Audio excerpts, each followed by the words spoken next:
Hey everyone, welcome back to another video.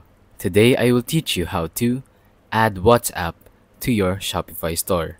And before we dive in, make sure to like, share, and subscribe for more helpful tips. So first, you're going to want to tap on Settings at the bottom left corner of the screen.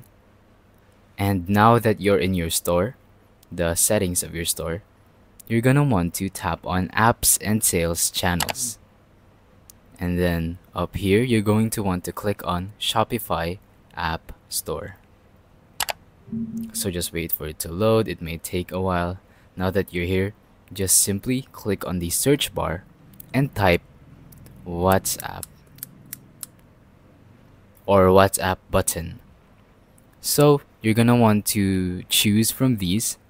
I recommend choosing the highest rated ones because that's probably the best one. So for example, this one.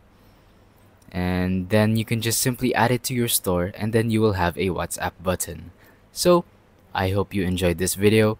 Make sure to like and subscribe. Comment if you have any questions. And that is all. Thank you and goodbye.